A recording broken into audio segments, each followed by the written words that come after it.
Creator God, may the faith and spirit that is in that reading fill out all the places of our heart, even those we don't know are so locked up. Amen.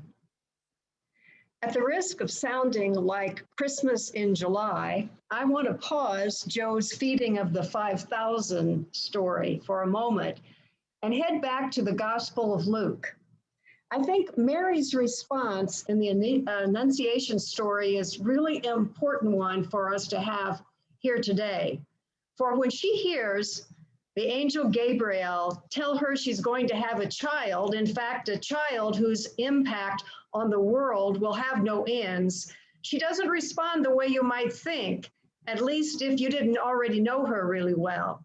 She didn't say anything like, "Who, me?" Or she didn't say anything like, "Why me?"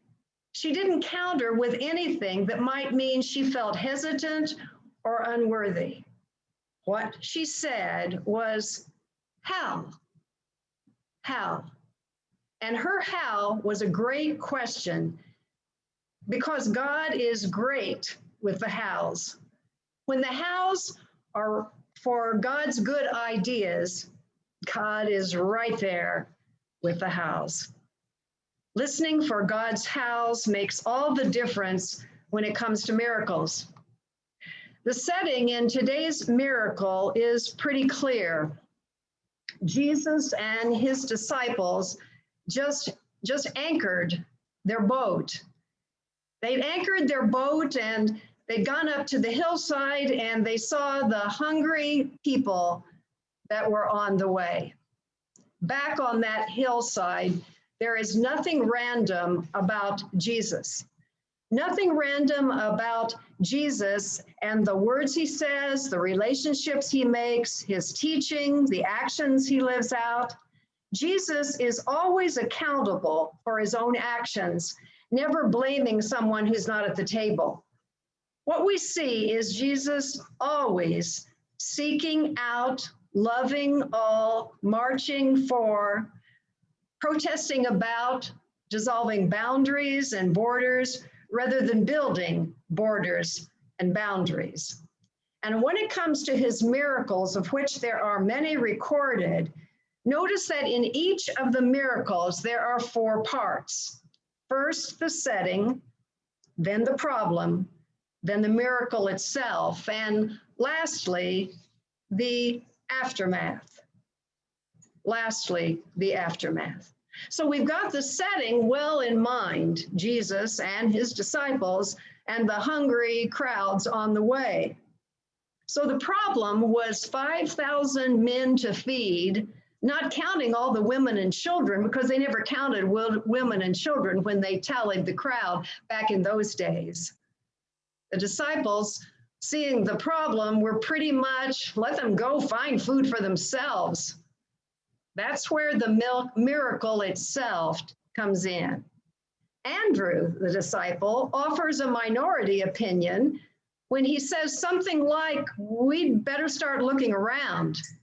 And Andrew saw the little boy with his lunch, and he brought that little boy to Jesus. You can almost hear the sarcasm of the other disciples. "He's got 5 loaves and 2 fish. Yell, that's a real start." We've all had some of those only 5 loaves and 2 fish kinds of times. Times when we feel powerless, exhausted, overwhelmed, disrespected. And the thing is, our only 5 loaves and 2 fish times can really easily slide over from "I don't have enough" into "I am not enough." I'm not enough to make a difference.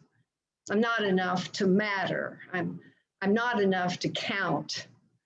I'm not enough to head out of where I am right now. Enter the little boy and his lunch. Can you imagine the little boy looking at Jesus with new eyes because he's still pretty new himself? Can you imagine him hearing Jesus say to the disciples, "You give them something to eat"? And the little boy saying, "Here, take mine. You can start with me." So Jesus takes the bread, blesses it, breaks it, and piece by piece feeds them all. The bread of heaven, right out of a knapsack. And God smiles. So we've had the setting and the problem and the miracle itself. The fourth part of that miracle formula is the aftermath. We've done the math, 5 loaves and 2 fish, 5,000 people plus all the rest who were there. We've done the math. Now for the aftermath, the what comes next part. That aftermath is you and me. We're what comes next. Yeah, you and me, and of course, all the yous and me's between that hillside day and now. Also the ones that come after us. But let's not get those before and after folks to distract us. That could let us off the hook, and we could miss the good fun of being the loving, including, serving all people, no exceptions kind of people that we're called by Christ to be. We let in with Mary's word, how. How is it we are to live as aftermath folks? Mary's life says, when the world is silent, you speak up. When the songs for justice are singing, you sing along. When you see someone empty and lonely, you sit your spirit and heart right down beside them.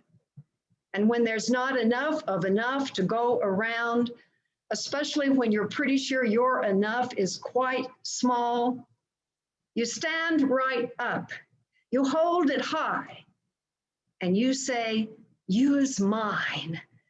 We've got to start somewhere.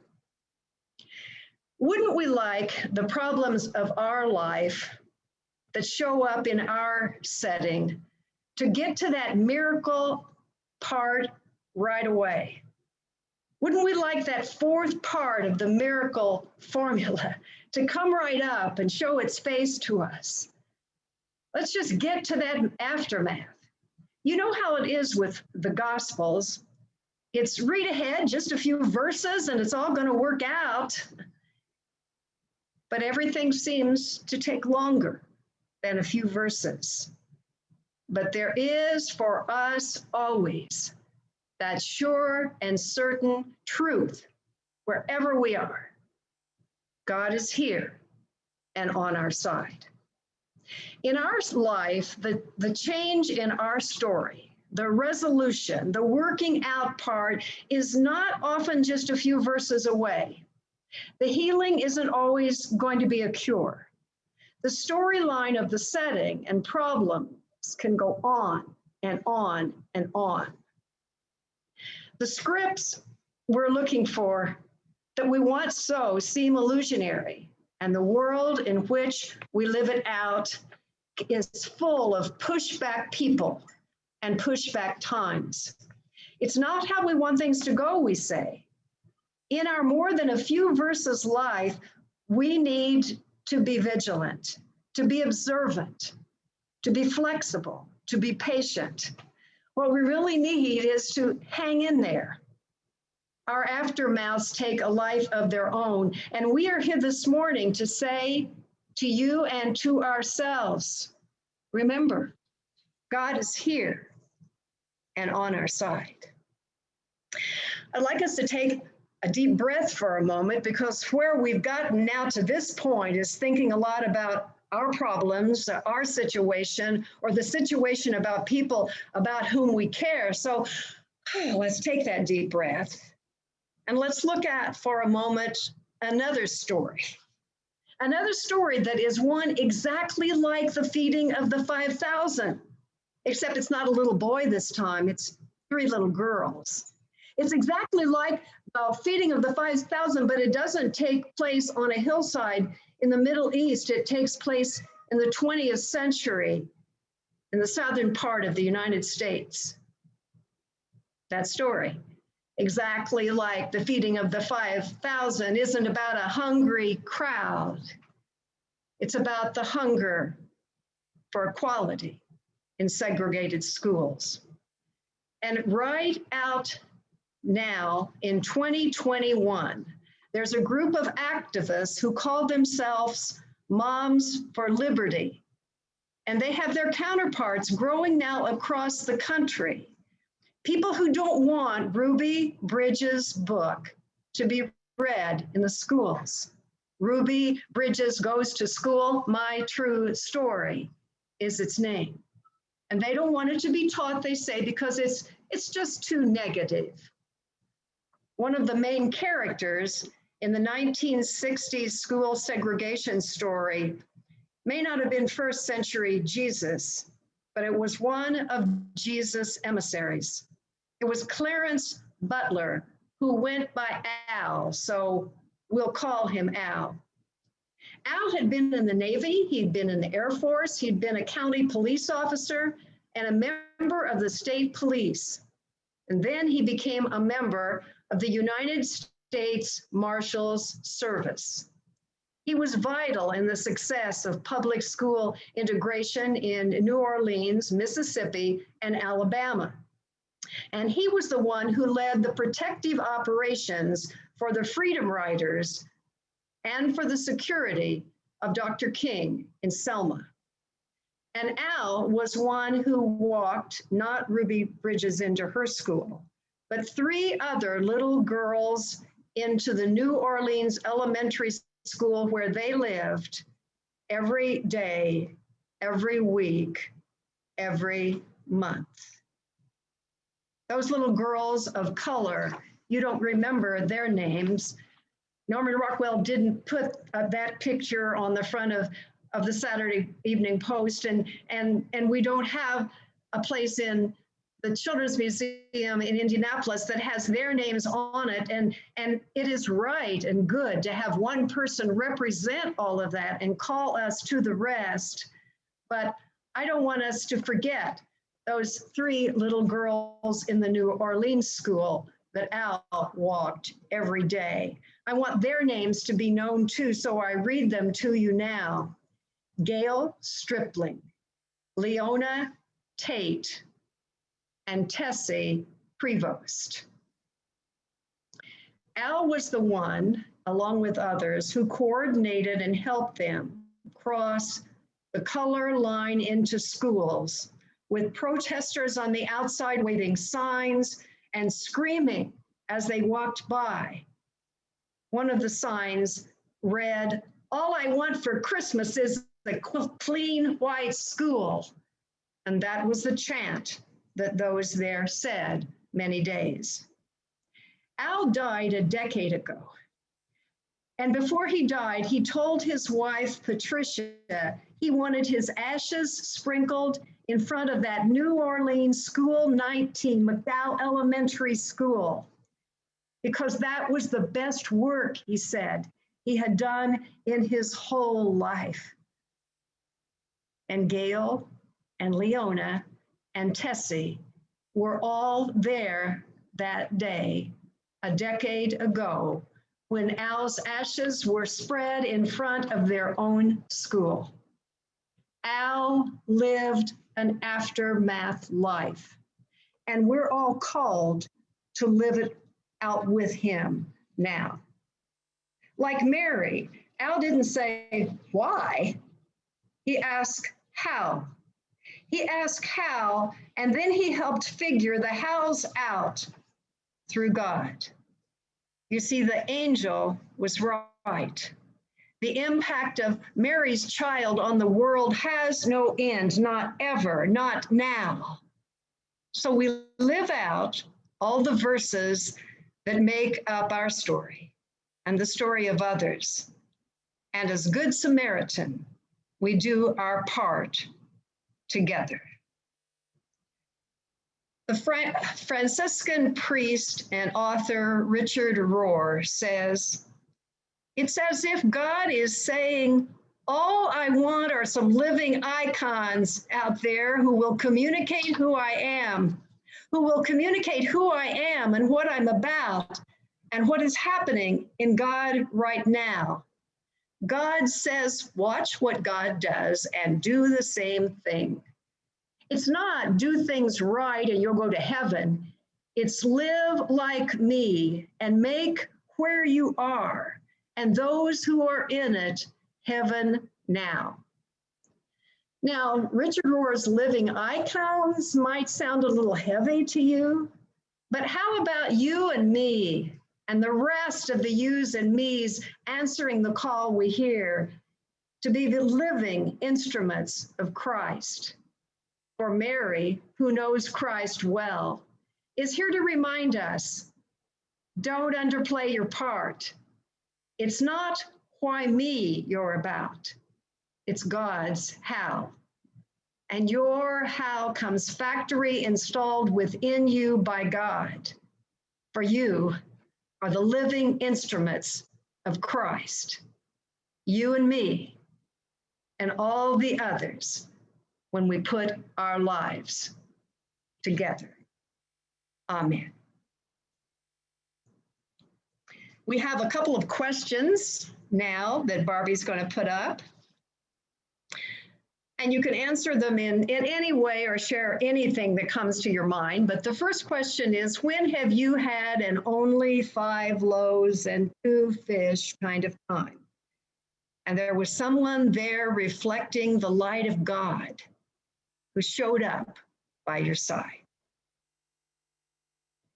When have you had an only 5 loaves and 2 fish kind of time, and someone reflecting the light of God showed up by your side?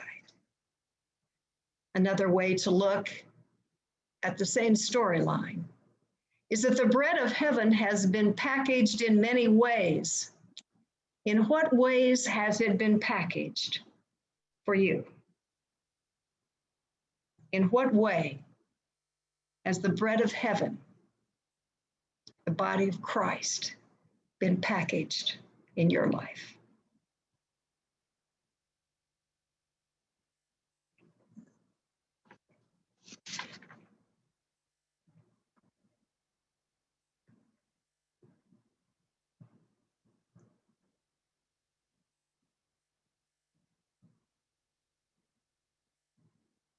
Laura writes, taking part in the healing service at the fall youth retreat at Waycross a few years ago. Wow.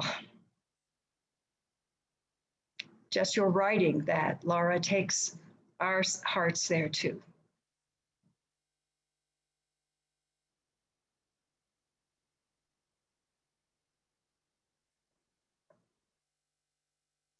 Creator God, take the thoughts of our heart and the ways in which we walk your walk. Bless them with the life of Christ, with the assurance of Mary, and with the stories that those around us lead out that strengthen us in your name. Deb Ruckman wrote, I was an elementary principal and needed to get my school through that day. The leadership above me and the teachers around me showed up to be my light that day. The words of Father Giannini were always so comforting in the weeks that followed. Rowan writes, I'm feeling that way right now. I have so much on my plate this fall and not enough energy, loaves and fish to give. I don't know yet what's going on. I'll be asking how. Not only asking, but as your heart even prepares that ask, we're joining you in that, and you are being prepared. You can continue writing that. We thank you for the way in which you serve as the bread of heaven for others. We sometimes forget that is as real and powerful as anything we ever do.